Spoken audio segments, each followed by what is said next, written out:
Hello guys. तो कैसे हैं आप लोग। उम्मीद करता हूं कि भगवान आपकी सेहत को सुरक्षित रखे। Stay home, stay safe. चलिए आज हम ये वीडियो बनाने जा रहे हैं 12th HSC बोर्ड के ऑर्गेनाइजेशन एंड कॉमर्स सब्जेक्ट यानी OC सब्जेक्ट के चैप्टर नंबर 1 के ऊपर। उसमें एक कॉन्सेप्ट है principle of management. Principle of management के बारे में मैंने पिछले वीडियोस में एक्सप्लेन किया है। आज हम पढ़ेंगे हेनरी फॉयल्स के द्वारा एक्सप्लेन किए गए 14 प्रिंसिपल्स। चलिए तो हम उन प्रिंसिपल्स की ओर आगे बढ़ते हैं। सबसे पहले मैं हेनरी फॉयल्स जिन्होंने ये 14 प्रिंसिपल एक्सप्लेन किए हैं उनके बारे में कुछ जानेंगे। देखिए, हेनरी फॉयल एक फ्रेंच माइनिंग इंजीनियर थे जो आगे चलकर एक फेमस इंडस्ट्रियलिस्ट एंड मैनेजर बने और एक काफ़ी सक्सेसफुल मैनेजर बने। उसे उनका नाम बहुत आगे बढ़ा। ये ऐसा क्यों हुआ? इन्होंने एक बुक पब्लिश की थी इसी दौरान। उस बुक का नाम था जनरल एंड इंडस्ट्रियल एडमिनिस्ट्रेशन। इस बुक में उन्होंने 14 प्रिंसिपल एक्सप्लेन किए हैं कि कैसे आप अपने बिजनेस को, अपने इंडस्ट्री को मैनेज कर सकते हैं। उस बुक में लिखे गए कॉन्सेप्ट्स की वजह से ये इतने फेमस हुए कि इन्हें father of the modern management भी कहा जाने लगा। वापस बोल रहा हूँ, ये हमेशा ऑब्जेक्टिव में पूछा जाता है। हेनरी फॉयल को फादर ऑफ मॉडर्न मैनेजमेंट कहा जाता है। ये इसलिए क्योंकि इन्होंने जो कॉन्सेप्ट एक्सप्लेन किए अपने बुक में वो बहुत ही लोकप्रिय हुए और वो आज तक फॉलो किए जाते हैं। चलिए आप पैदाइश दे सकते हैं इनकी 1841 से 1925, इसी बीच उन्होंने एक्सप्लेन किया था। तो आप समझ सकते हैं कितने इंपॉर्टेंस वो प्रिंसिपल होंगे। चलिए तो एक नज़र डालते हैं हम उन प्रिंसिपल्स पर। ये देखिए, यहाँ पे वो प्रिंसिपल्स हैं, 14 प्रिंसिपल्स। आप इस पर कॉन्सेप्ट कर सकते हैं। लाइन से पूरे 14 प्रिंसिपल्स दिए हैं। आप एग्ज़ाम में हो सके तो सीक्वेंस मेंटेन करिए, बहुत अच्छी बात है। Otherwise there is no necessary to maintain a sequence, but आपको 14 के 14 लिखने पड़ते हैं। अगर स्पेसिफिकली क्वेश्चन में 5 या 4 बोले तो आप तब लिखिए स्पेसिफिक 5-4। लेकिन अगर ओनली प्रिंसिपल्स ऑफ मैनेजमेंट पूछेगा 10 मार्क के लिए तो आपको ऑल 14 के 14 प्रिंसिपल एक्सप्लेन करने पड़ेंगे।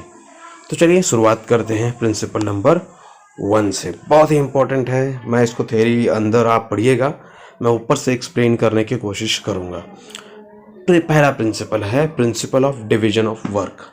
देखिए, मैं आपको इसका एग्जाम्पल के ज़रिए एक्सप्लेन करता हूँ। देखिए कैसा है कि principle of division of work मतलब ये प्रिंसिपल आपके वर्क को डिवाइड करने के बात पर फोकस करता है। ध्यान से सुनिएगा कि जो भी वर्क है उसको डिवाइड करिए, इस पे वो फोकस करता है। सर इसको अगर मुझे एक्सप्लेन करना हो तो कैसे करूँ? तो मैं एक्सप्लेन आपको एक एग्जाम्पल के ज़रिए करता हूँ। एग्जाम्पल ऐसा है कि मान लीजिए आपने बचपन में देखा होगा, जिस घर में 2 बहन या भाई रहते हैं, तो जब मान लीजिए 2 बहनें हैं तो हमेशा उनमें काम को लेकर के झगड़ा होता रहता है कि कौन काम करे, कि मैं ये काम करूँगा। अगर एक कोई काम दिया गया, दूसरे वाले को लगेगा कि वो काम सरल है, पहले वाले को जो दिया गया है। मतलब उनमें हमेशा कॉन्फ्लिक्ट होता रहेगा काम को लेकर के। तो as an manager of the home, mummy manager जो होती है घर की, वो क्या करेगी? वो अगर इस डिस्प्यूट को सॉल्व करना चाहती हैं तो वो डिस्प्यूट को सॉल्व करने के लिए पहली फीमेल को एंड दूसरी दोनों लड़कियों को या दोनों लड़के जो भी होंगे उनको आप वर्क डिवाइड कर लीजिए कि पर्टिकुलर आप बर्तन वाला खाना का डिपार्टमेंट संभाल लीजिए, बर्तन वाला डिपार्टमेंट आप संभाल लीजिए पहले वाली, तो खाना डिपार्टमेंट दूसरी वाली संभाल लेगी। इस तरह से अगर डिवाइड कर दिया जाए काम को तो वो लोग अपना अपना काम सही ढंग से करेंगे और कोई भी कॉन्फ्लिक्ट यानी कोई भी मतभेद, कोई भी लड़ाई झगड़ा नहीं होगा और काम बहुत अच्छे से हो जाएगा। ठीक इसी तरह से हमें बिजनेस में भी अगर हमारे पास एम्प्लॉयज़ हैं तो उनको उनका काम डिवाइड करके ही देना चाहिए। अदरवाइज़ कौन क्या काम करेगा इसका कोई रिकॉर्ड नहीं होगा और काम होने की बजाय काम बिगड़ने लगेगा, और अगर काम होगा तो it will take a long time. So ये वेस्टेज होगा। तो इसीलिए डिवीजन ऑफ वर्क बहुत ज़रूरी है। देखिए, मेरा मानना है कि आप रियल लाइफ में, अपने लाइफ में भी आप अडॉप्ट कर सकते हो कि आपको बहुत सारे काम करने हो दिन के, तो आप उस काम को आर्ली या क्वार्टरली जो भी हो आपके घंटे वाइज या 3 घंटे 4 घंटे वाइज आप उसे डिवाइड कर लीजिए, सो दैट आप उस काम को बड़ी आसानी से पूरा कर सकेंगे। चलिए वीडियो उसका भी लंबा हो जाएगा। तो पहला है principle of division of work. According to this principle, the work is divided into different kinds as technical, financial, commercial, security, operational, accounting and managerial। देखिए इसी तरह से कंपनियां डिपार्टमेंट बनाती हैं, purchase department, sales department, finance department, technology department, research and development department. तो इससे काम डिवाइड हो जाता है। वही यहीं से वो बोलते हैं ना, यहीं से शुरुआत हुई थी। इनके सजेशंस द्वारा ही लोगों ने डिवाइड करना चालू किया था। It is assign to employees as per the qualities and capabilities. जिसका जैसा क्वालिटी है, जैसा कैपेबिलिटीज़ है, वैसा उन्हें काम दे करके डिवाइड कर दीजिए। It helps in improving efficiency and expertise of employees. यहीं तक करेंगे तो भी चलेगा, आप एक्सपर्टीज़ तक ही कर सकते हैं। सो आप मेरे ख्याल से यहीं तक करें। ओके, इस तरह से आप कर सकते हैं। ओके, चलिए नेक्स्ट की ओर बढ़ते हैं हम। दूसरा है principles of authority and responsibility. देखिए बहुत ही अच्छा है principles of authority and responsibility. अगर किसी को राइट्स दिया जाता है तो उसे रिस्पॉन्सिबिलिटी भी दी जानी चाहिए। अगर किसी को रिस्पॉन्सिबिलिटी दी जाती है तो उसे अथॉरिटी भी दी जानी चाहिए। अगर किसी भी प्रशासन यानी किसी भी एडमिनिस्ट्रेशन को अच्छे से चलाना हो तो केवल रिस्पॉन्सिबिलिटी एक डिपार्टमेंट को दे दिए और एक डिपार्टमेंट को राइट्स दे दिए तो फिर ये काम नहीं हो सकता। जैसे कि अक्सर होता यह है कि जो ऊंचे पोजीशन पे होते हैं उनको अथॉरिटी तो बहुत मिल जाती है बट रिस्पॉन्सिबिलिटी, अकाउंटेबिलिटी नहीं मिलती। ओके, तो होता यह है कि वो अथॉरिटी और रिस्पॉन्सिबिलिटी बराबर नहीं होने की वजह से काम प्रॉपरली होते नहीं हैं, और जो नीचे तक के लोग होते हैं उनको रिस्पॉन्सिबिलिटी ज़्यादा दी जाती है। तो इसीलिए यहाँ पे कहा गया है कि principles of authority and responsibility, यानी आपको अथॉरिटी के साथ प्रॉपर रिस्पॉन्सिबिलिटी भी देनी होगी। ओके, इस तरह से इसमें कहा गया है। तो चलिए देखिए, यहाँ पे लिखा गया है if authority is the right to take decisions, it is necessary to get the things done appropriately from subordinates. Authority मतलब होता है डिसीजन लेना, एंड ये ज़रूरी है कि हम अपने से जो नीचे वाले तबके के ऑफिसर्स हैं उनसे काम करवा के ले। अगर authority always comes with the responsibility. Authority के साथ रिस्पॉन्सिबिलिटी यानी अकाउंटेबिलिटी आना ज़रूरी है। अकाउंटेबिलिटी मतलब जिम्मेवारी। अगर कोई काम नहीं होता तो उसकी जिम्मेवारी किसकी होगी? वाकई जो जिसको पावर दिया गया है वही रिस्पॉन्स भी देगा।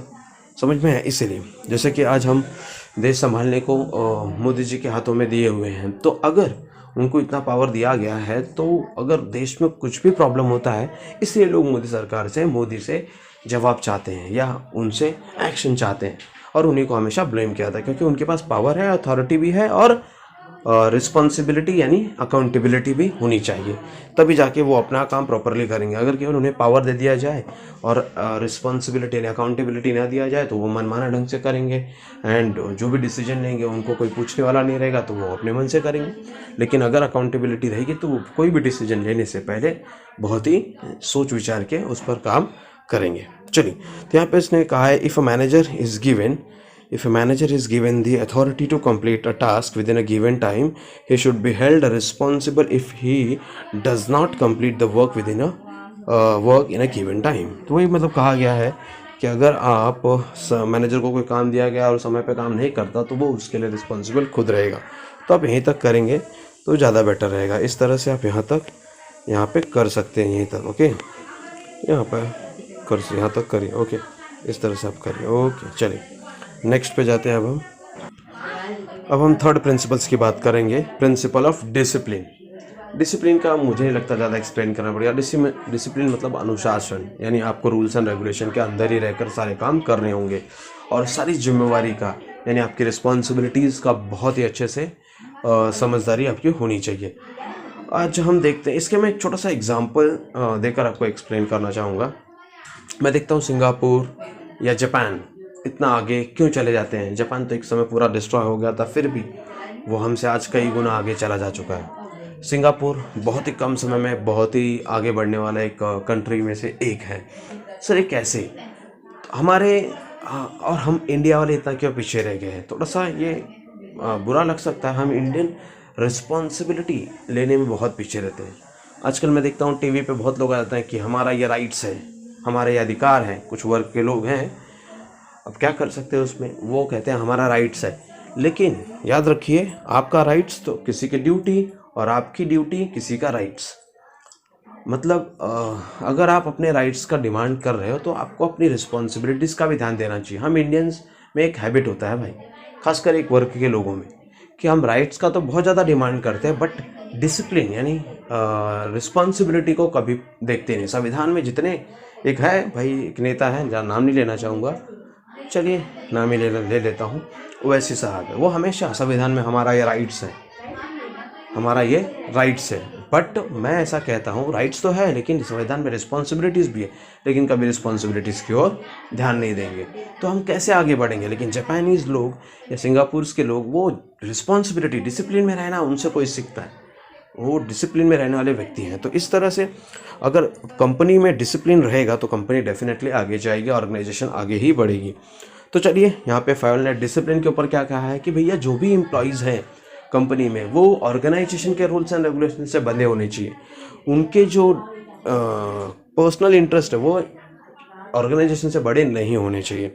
देखिए चलिए, according to Fayol, discipline is the most essential things in the organisation. बहुत इंपॉर्टेंट चीज़ है discipline. Employees must obey and respect the rules and govern the organisation. Employees को रूल्स एंड रेगुलेशन मानने ही चाहिए।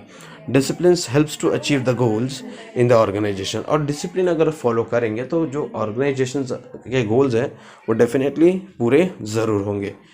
तो चलिए आगे लिखा है, discipline, good discipline is the result of effective leadership. इस तरह से गुड रिजल्ट रहेगा, अगर अच्छा डिसिप्लिन रहेगा तो अच्छी लीडिंगशिप का एक कहा जाता है। तो इस तरह से यहाँ तक आप कर सकते हैं, यहीं तक लीडरशिप तक। ओके, चलिए इस तरह से आपका 3 हो चुका है, 3 प्रिंसिपल हो चुका है।